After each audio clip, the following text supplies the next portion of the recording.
and to the republic for which it stands, one nation, under God, indivisible, with liberty and justice for all.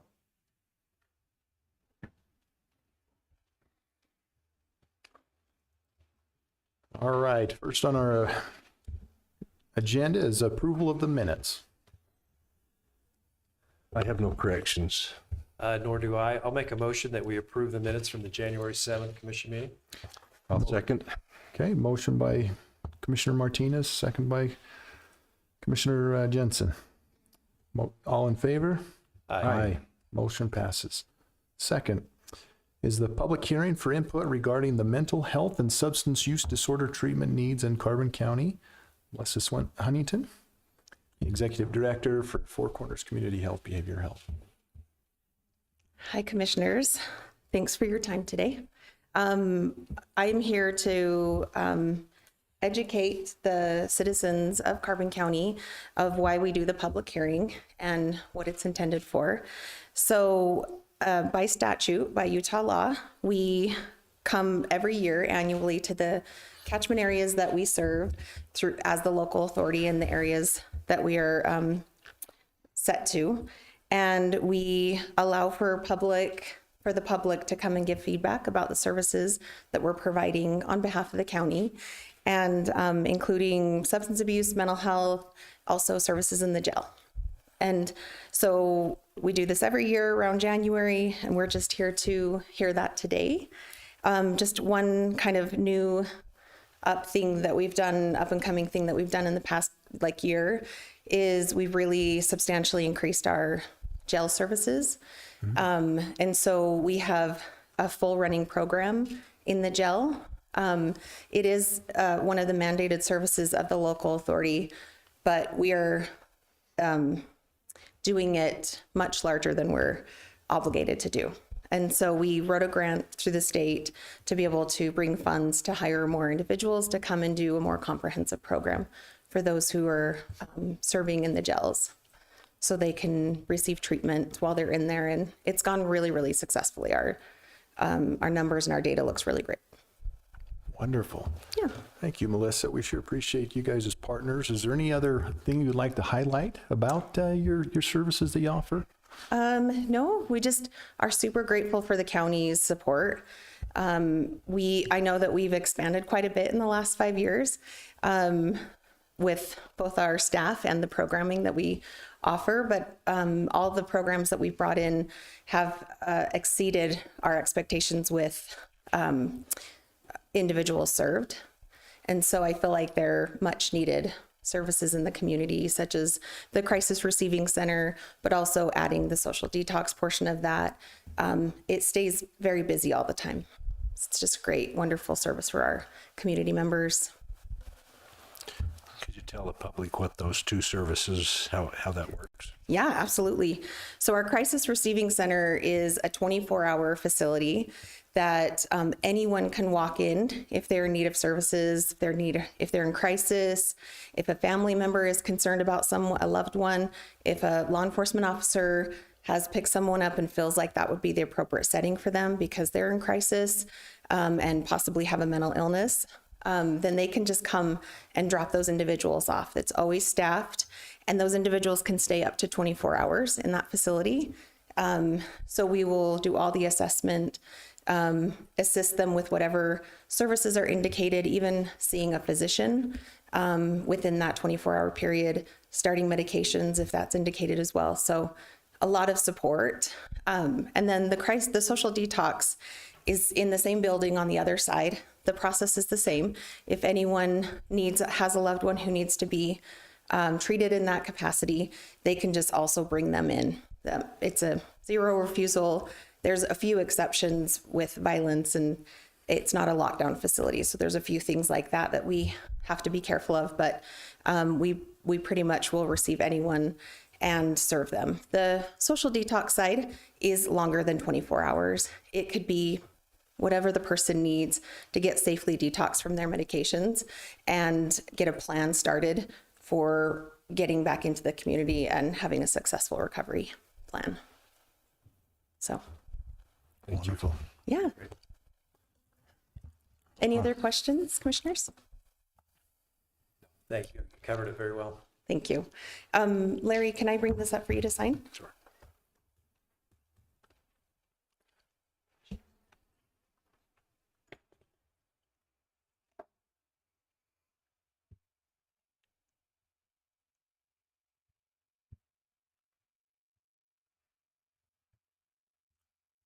All right, well, we'd like to start open it up for a public hearing. Do I have a motion? I'll make the motion that we open a public hearing for input regarding the mental health and substance use disorder treatment needs in Carbon County. And I'll second. Okay, motion and a second motion by Commissioner Jensen, second by Commissioner Martinez. All in favor? Aye. Motion passes. All right, we'll start our public comments or public hearing here at 4:36.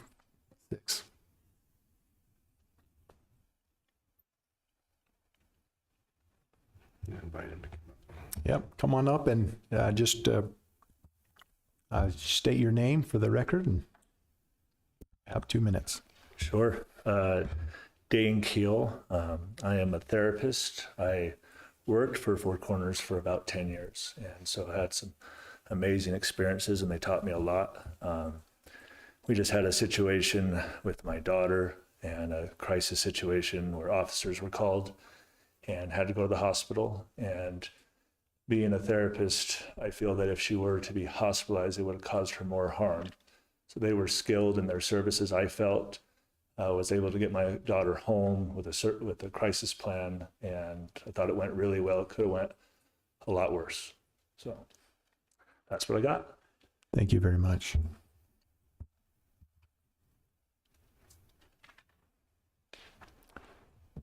Have any other public comment?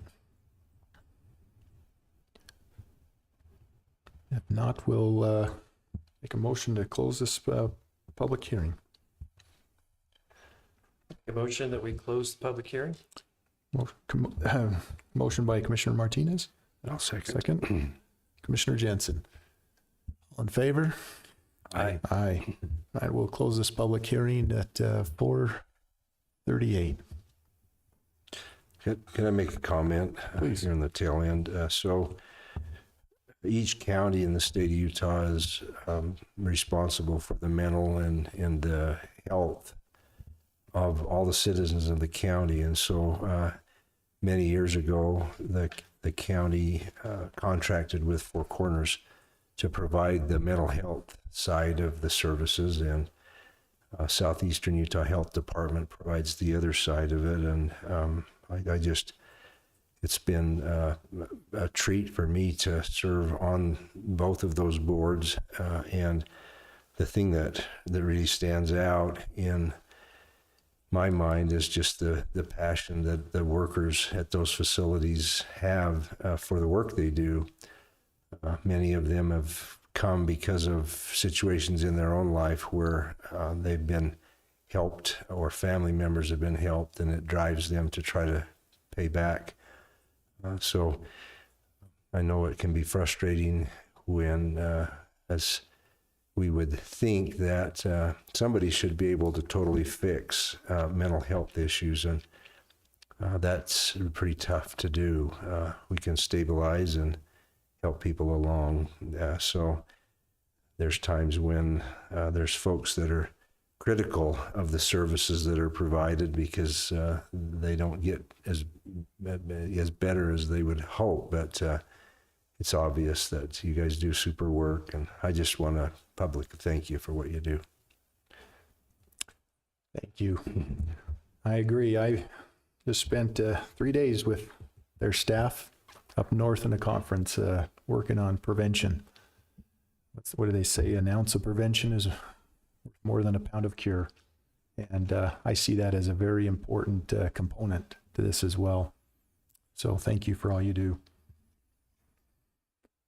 All right, we'll go to item 3, consideration and possible approval of a Carbon County credit card for Megan Camberlango with the Children's Justice Center.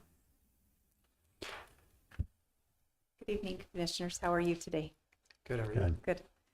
Good.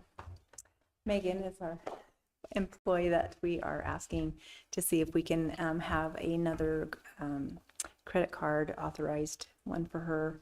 I already have one for me in my name, but we just need a second one to help us along. The only way we have issued second credit cards is when those people come up and speak and.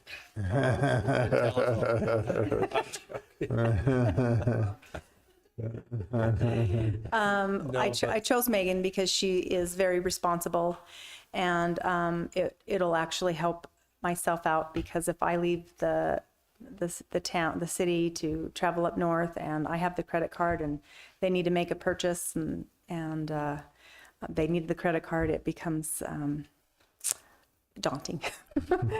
But so this will help us alleviate any of those roadblocks that we come into and just help us be a little bit more efficient. So Well, I'll make the motion that we approve a credit card for Megan Camberlango. And I'll second. Okay, motion by Commissioner Jensen, second by Commissioner Martinez. All in favor? Aye.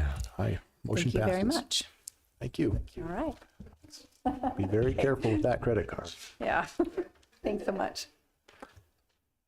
All right, item number 4, consideration and possible approval of Ordinance 591, initiating the establishment of the Carbon County Data Privacy Program. Are you going to speak about that, Barry? Or are we guys? No, we got Kelly. We got Kelly. Full access here. Yeah, we could tag. Yeah, so our ordinance that we have is to basically come up with a privacy data plan. This is a program that IT, myself, and 2 officers have started, and we're in the process of still implementing a couple more things. But we did have to have an ordinance designating a chief administrative officer, which is actually my title, not me specifically, but my title. So if I were to leave for any reason, it would be the next person who is responsible. And then there's also records officers that are established as well. So this policy, or this ordinance, sorry, basically just covers that we have initiated or started the program for data privacy, and that we have both a chief administrative officer and then records officers. So that's what it is. In this ordinance, it does have it has the whole ordinance, and then it has 2 exhibits. Exhibit A is the internal privacy policy report, or privacy report form, sorry. And then our website data privacy statement, which is what's on our website now. So if anybody is sending in information, they are notified on what it is and what it's for. And Kelly, is this something that's been locally started, or is this a state? This was a state mandate, state started thing. They're still working through all the kinks. They're sending things down, and we are trying to comply as we can. We're a small group of people trying to do our own jobs on top of doing data privacy stuff. So yeah, it's something that's in the works. I'm sure there's going to be a lot of changes, but this is the first step, is initiating it and getting our ordinance into place. Thank you. You're welcome. I think for the public's information too, the county collects information, some very sensitive information on marriage licenses and visas and passports. And this policy, though we are already doing the things to protect that information, is a written path that proves to the state that we're doing what we're supposed to do. But it also will help highlight some things in what we do, that we may collect things we really don't need to. And we shouldn't ask for it if we don't need to. Very true. That'll help protect anyone that has any dealings here at the county with the private things. Along with that, we'll also have, a lot of our departments already have a retention schedule, but not everything is listed on there.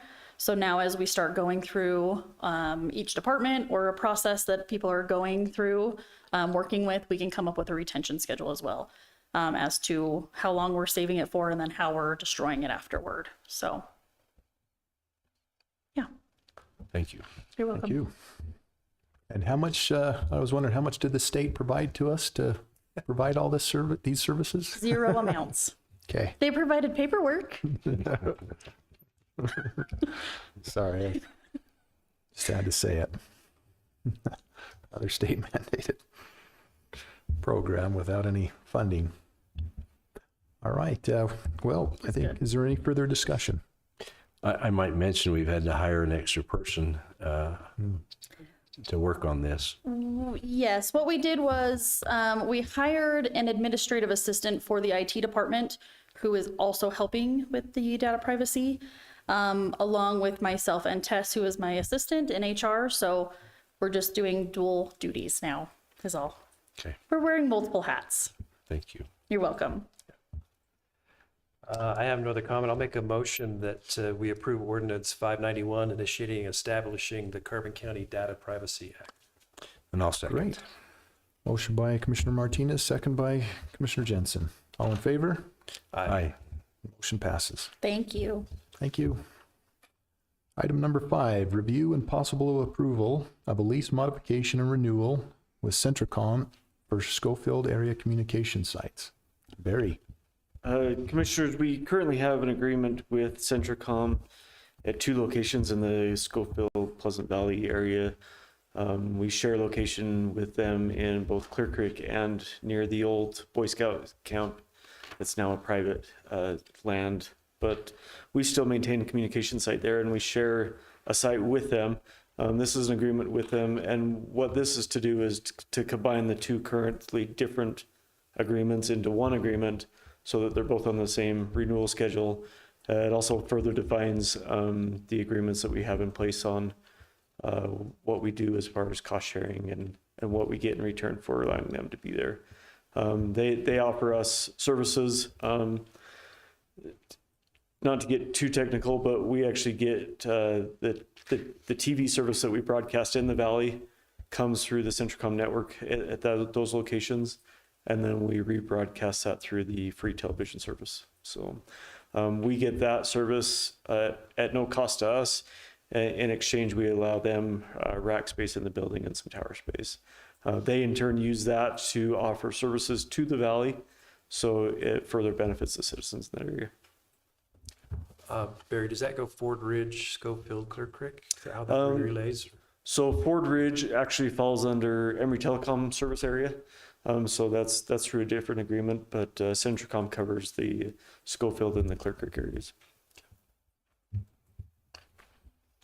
I have no questions for Barry. Okay. I'll entertain a motion. I'll make a motion that we approve the lease modification renewal with the Centracom for Scofield area communication sites. And I'll Okay. second. Motion by Commissioner Martinez, second by Commissioner Jensen. All in favor? Aye. Aye. Thank you. Motion passes. Thanks, Thank you, Barry. Barry. Item number 6, consideration and possible approval of the commercial property assessment service agreement.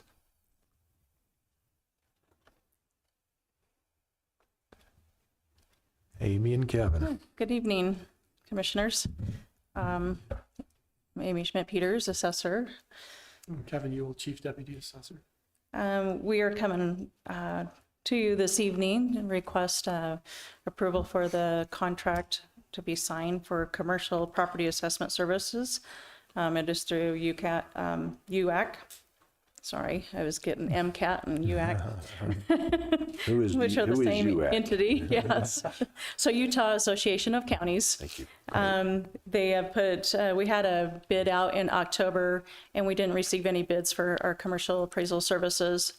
And we just, after that, we were free to go out and ask for bids to come in, and they put together a service for us to have all our properties for commercial services. About 932 properties would be assessed for the year to get us back on track with the commercial services.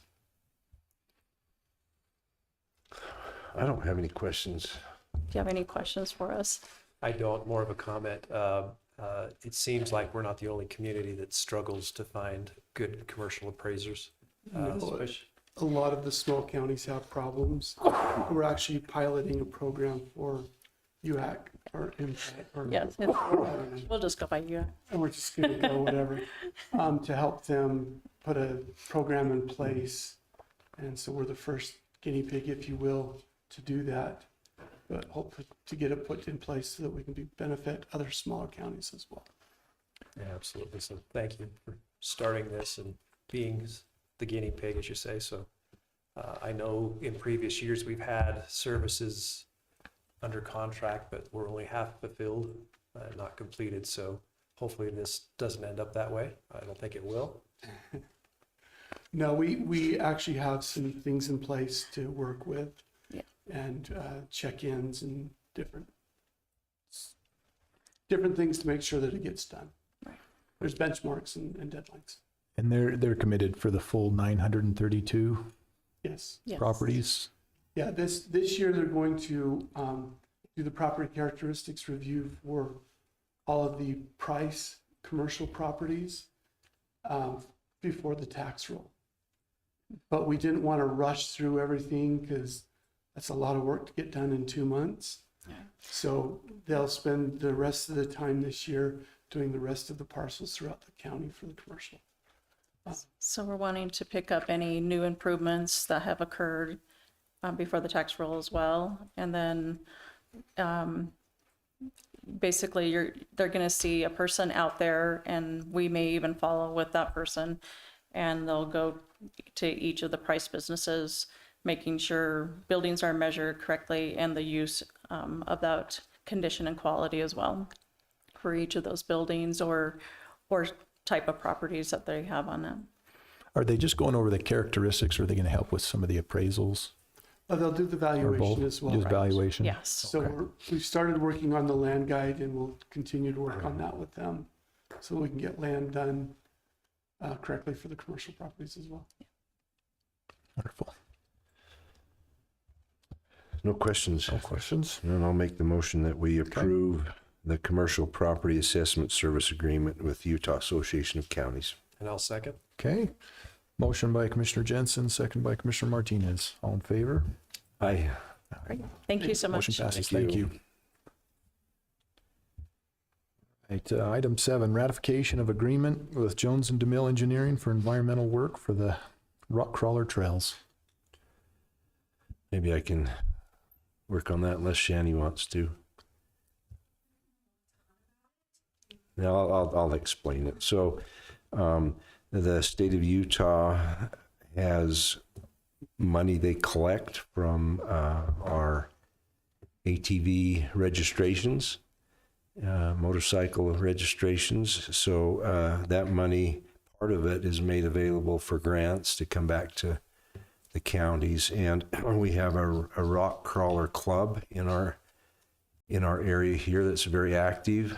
They have trails all throughout the county that if the environmental assessment work can be done on those trails to verify that there's no damage to the environment by utilizing those trails, then the BLM can allow them to legally use them and offer not courses, but events where people can come from all over to participate in those. And so we received a grant. I think it was for $90,000. It was $95,000. And that money then was used to hire an engineering firm to do the environmental assessment. So this agreement is for that with Jones and DeMille Engineering to perform that environmental assessment on these trails. Any other discussion? No, I'll go ahead and make a motion that we ratify the agreement with Jones and DeMille Engineering for the environmental work for the rock crawler trails. And I'll second. Motion by Commissioner Martinez, second by Commissioner Jensen. All in favor? Aye. Motion passes. All right, item 8, consideration and possible approval appointing Daniel Luke to represent Carbon County on the Carbon County Economic Development Board. Shani. I just had to get an excuse for you to come up. Yeah, we recently found out, and we'll get this on the next agenda, that we received some grant funding from the Governor's Office of Economic Opportunity to do some road work out on Ridge Road. So I'll explain that at a later time. But as we were meeting with the Governor's Office and going over all of the items and things that we need to do moving forward and how to track that grant and what it's used for, we found out that we need to appoint a new board member to the Community Economic Development Board. So it's the Carbon County Community Economic Development Board. So right now, Commissioner Jensen serves on that board, and he's been very valuable, and we encourage him to keep coming and be a part of this process. But we were told by the Governor's Office that we cannot have an elected official on that board moving forward. And so in conversations with Larry and our board chair, Lane Miller, we decided to ask Daniel Luke to be a part of this board because of the work that he'll be doing out on Ridge Road because of the grant we received, if that makes sense. So this board, they review all of the rural county grant applications that businesses in the community can apply for to help them with business growth and development and retention and all of the great things. So he will be a part of that process. The board meets once a month, every Tuesday or every third Tuesday of the month. And they do really great things for the community. So I would like Daniel to be a part of this board. I would add that that board member has to be a employee of Carbon County, but they have found some problems where elected officials have too much influence on the board. So I've been kicked off. That's not the case here, but Well, let's call it what it is. You were paid to get off. And it was well worth the price. All And right. Daniel will do a super job. So, Yeah. Great. I have a motion. I'll make the motion that we approve appointing Daniel Luke to represent Carbon County on the Carbon County Economic Development Board. Great. And I'll second. Great. A motion by Commissioner Jensen, second by Commissioner Martinez. All in favor? Aye. Motion passes. thank you. Thank you. Motion to adjourn. Oh, All right. sorry. All the reports.